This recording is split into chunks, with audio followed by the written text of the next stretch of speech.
Okay, so there's about 1 hour left to the World Cup final 2022 between France and Argentina. And I've just done a podcast preview of the final, and I had to do one about Lionel Messi. So today and yesterday I've been writing something about him, and I'm gonna just talk about what I've written and about Messi career as much as possible. Like I said, I'm running a bit late for time. I've got the TV on, so watching the build up. So let's talk about Lionel Messi. And there's so many things to talk about, so many subjects. I could be here doing a podcast for like 10 hours. I could do a podcast of him for 10 hours. So for me, Messi, I've been watching him since he made his debut for Barcelona, and I've been watching him religiously. So when I say religiously, I mean I've been watching like 90 minutes of Barcelona match. So I don't know, say Barcelona versus Deportivo La Coruña from 15 years ago or something like that. The whole match, Saturday night or Sunday night, not flicking through 20 minutes or watching the highlights after the whole match that Messi has played since he made his debut. So that's a long time, over 15 years. He's played about 1,000 matches, just like 1,002 or 3 matches now.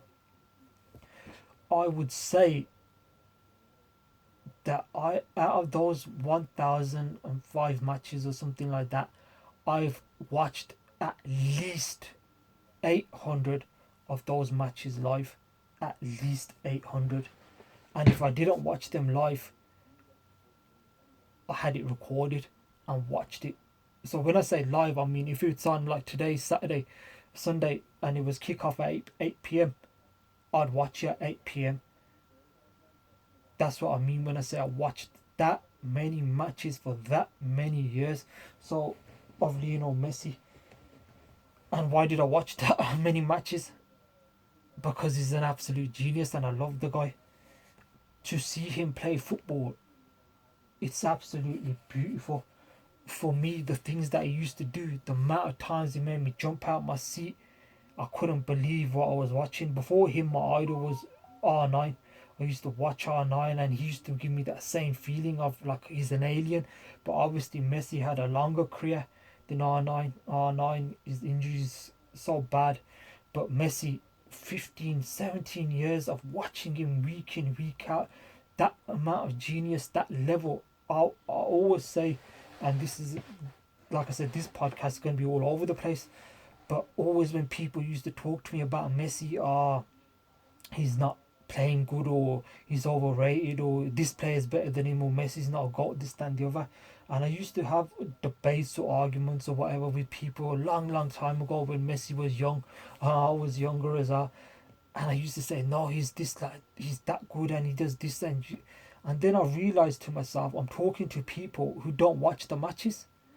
I'm talking to people who have got an opinion based on what they've heard in the media or what they've read in a newspaper clip or a couple of minutes highlight um, that they've watched. And even just thinking in my mind right now, something else is coming to mind regards Messi and highlights. A lot of players, you can watch their highlights and it makes them better because a match is 90 minutes. So if you watch a highlight, like a 2 minute highlight or like I don't want to say a TV name, but whichever highlight show comes on TV and you watch them, they're only going to show you the highlight of the game or the player. So in those 90 minutes, if a player does 2 or 3 things good or whatever, you can make highlights out of it really, and it makes a lot of people look better than they are. With Messi, I think it's the opposite because what he does for 90 minutes and you condense it into 2 3 minutes, obviously it's still going to be class, but people judge it by another player then. So you could have Messi who's doing like for 90 minutes playing brilliantly all game, and you can have another player who has like a 5 10 minute span in a game, and then you make their highlights, and then both of them got like 3 minute highlights, but one player's had an incredible match all throughout. So it evens it up. So it almost brings Messi down to the other players' level. Whereas for Messi, you have to watch his 90 minutes. There aren't many players you can watch for 90 minutes. And for me, Messi, that's the thing with people. So I gathered I can't talk to people. Who can I talk to that watch the match? If somebody's watched the match and I can have a debate with them, oh, this was good, that was bad. It doesn't matter if I agree with them or not, but at least I know that they've watched the match and they can form their own opinions of it. So then it comes to a point where you can only speak to a limited amount of people about football or about Messi, because how many people have got that dedication or want to watch him? Now that's not their fault if they don't want to watch him, but what is kind of their fault is if they're telling somebody who has watched him and they're telling, oh, he's not that good, or he didn't play that good, but you didn't watch the whole match, so you don't know the finer details. So there has to be a level of research and there has to be a level of integrity as well in what you're saying. And it has to be I like people with your opinion. Like I said, it's not always about, oh, he's wrong or he's right. It's what's your opinion. How do you see football? It's like life. What do you like for breakfast? You can't say to somebody here, I like something different and you're wrong. If the person likes it, that's what they want to eat. So then, like I said, with a lot of people, I said to a lot of people, Lionel Messi, if you put Lionel Messi, like every single touch he's ever had in football, like throughout that nearly 20-year career, and you judge it with everybody else's, any other footballer, I'm talking Pele's, Maradona's as well, I don't think they can come close. I don't think that any footballer, I've never seen a footballer play at the level Messi has for 17 years. And obviously, I can't talk about players from 1960 because I never watched them. So they might have, but I don't know. So I will only talk about the players that I have.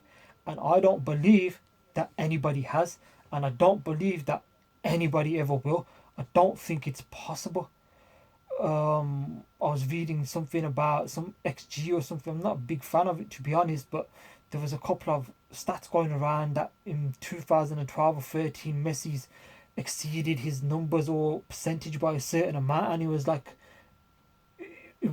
a million or something. Like it was like 1 in 6. It was like impossible numbers, but that's what Messi is. In he makes the impossible possible. So yeah, that's what I say.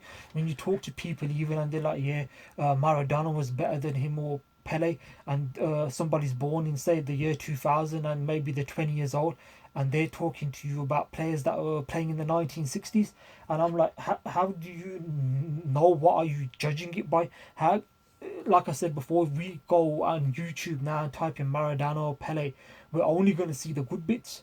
Why would they show? I don't know if anybody's ever typed in Maradona or Pele in YouTube and they've showed you like matches where they've missed open goals or done terrible.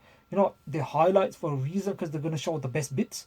So we don't get to see those bits. Whereas now in football, like this, how many matches and how many replays you get, you can see everything. So how can you judge people? And of course, you've got footage and this, that, and the other, but you can only get a certain grasp.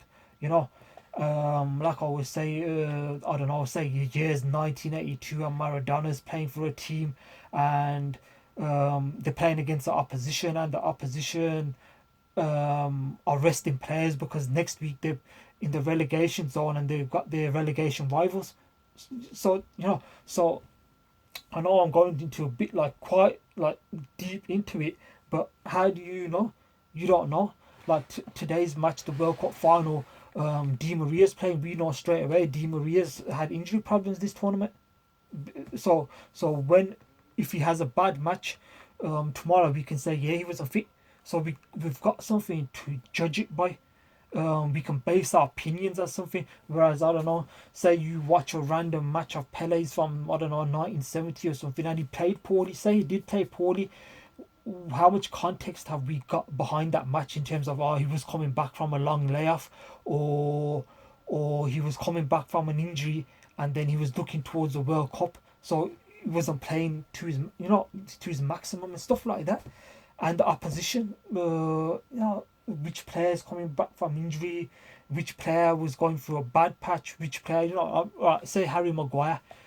Harry Maguire has not been playing for Man United, but supposedly he's had a decent World Cup. Now, in 10 years' time, when you look back and say, yeah, Harry Maguire was one, somebody says he was one of the best defenders of the World Cup, and somebody might say, oh, it was even better because he wasn't even playing for Man United. So these things, that whether you like to have context behind them or not, they play some sort of part in it. So I think that when you talk to people, and especially me, I like when people talk about things that they know or they've seen or they have a knowledge of, not like 40, 50 years ago, and just like the best bits kind of out of it. You have to judge, get a lot of information as possible, and then put it all together. And it's difficult. It's like now we'd say Mbappe. I don't watch every match of Mbappe since he started his career, but there might be some fans in France or people who love the way Mbappe plays and have been doing that since he was 17, who could tell you a lot more about Mbappe than I could. Now, I can't turn around and say to them, yeah, when he had a match for Monaco in January of one season, this and this happened. It's you can talk about what you know, but there has to be a certain level of knowledge that you have, and a base, what you base your knowledge on. So yeah, got a bit carried away there. Like I said, when it comes to Messi, I could do a 10-hour podcast really. So yeah, the legacy, Messi's gonna win the World Cup or he's not gonna win the World Cup. What does that change really? If he has a brilliant match and then his goalkeeper makes it, well, I don't even want to talk it into existence, to be honest. Yeah. So I said the factors involved in it. You get an injury to a player, two of your players, one of your players gets red carded in the 10th minute of the world. So many factors go into it. How do you base it off 15 plus years? So um I think he's proved to a lot of people, and it's been great for me to see people in the media, ex pundits, ex players, and stuff like that, just talking about Messi and how great he is, and admiring him, and wishing that he would win the World Cup as well. And it's been beautiful sight, that affection that he's getting, and people can see it, and it's great to see. And then what else have we got? So it depends what you judge players on as well, isn't it? Does the player, is it titles? Who's won the most titles? Do you judge your best players by goals? But then how does a great CDM, say like somebody like Busquets, how do you judge him against great goal scorers? Messi does win the World Cup, people will say yeah, but still Maradona did that with Napoli. So that there's always certain criteria, and for me, it's just you enjoy what players you enjoy. It can be fun having debates. Oh yeah, he's the best, this, that, and the other. But what does it really matter? What does it really matter? And what decides it? Who decides it? And what is the criteria? Even for something like the Ballon d'Or, what's the criteria? Or is it who wins the most Ballon d'Ors? They're the best player. So football is for me about joy, teams and players. It's about who gives you that beauty, why you fell in love with football. I used to love watching Barcelona, Pep's Barcelona, watching them week in, week out. I used to make time for them, to watch them, because the way they played football, the feelings that they gave me. So numbers have come into a lot into football, and especially sport now. And I think the joy and the beauty has gone out of it a lot as well, and people just looking at numbers. But you know enjoy it. What are you in it for? Is it just to win matches, or is it the art? Is it the beauty? Is it to what you enjoy? Do you enjoy watching teams? Even if you support a team, do you enjoy watching them?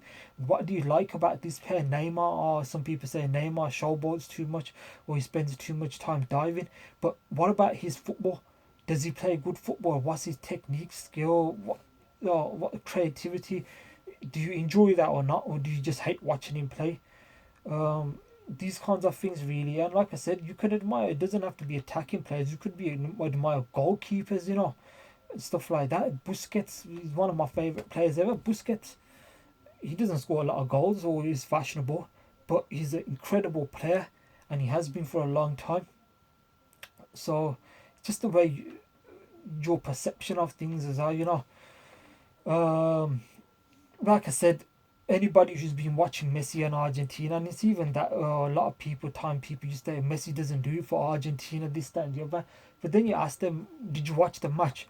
Like, obviously, being from the UK, sometimes Argentina matches on at 1 o'clock at night, and you're there till like 3 or 4 in the morning, sometimes even falling asleep, and then you've made that effort to watch the match, and then you'll talk to people, oh, Messi played terrible, and you're like, did you watch the match? Nope.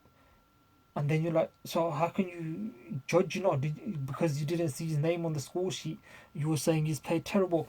It's just the arguments become a waste of time, even discussions or debates. So you gotta choose your who you're gonna debate with carefully. Make it worth your while.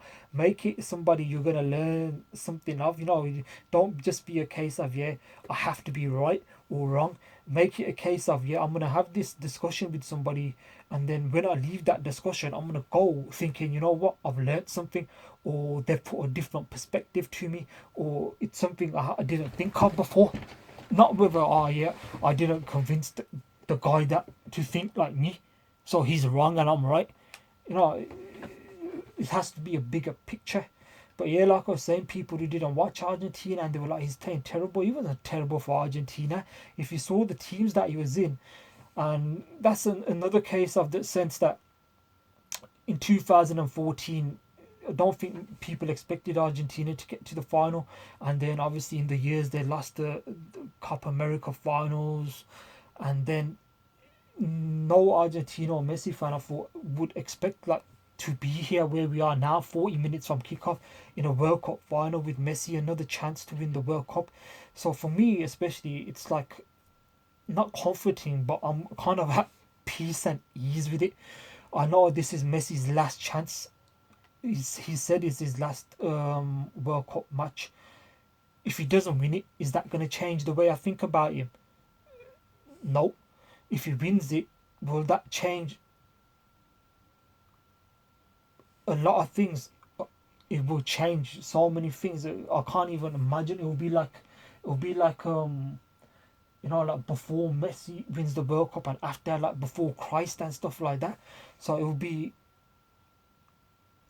football will be, like I said, completed kind of. But getting back to the point about Argentina, in the sense that nobody expected this. Even this World Cup, they lost their first match, and I was thinking, don't go out in the group stages. So we're in a stage where we know the story's ending. At 2014, it was like, that was the one chance and we missed it, and we're never going to get it again. Today, we know that it ends. The story ends whichever way. And like I said, there's two roads, and one road is going to be beautiful and magical, and the other road, haven't thought about that yet. So them are just the narratives. He can't do it without Pep, he can't do it without Xavi and Iniesta, he can't play in another league, he can't do it in England, he can't do it in another system.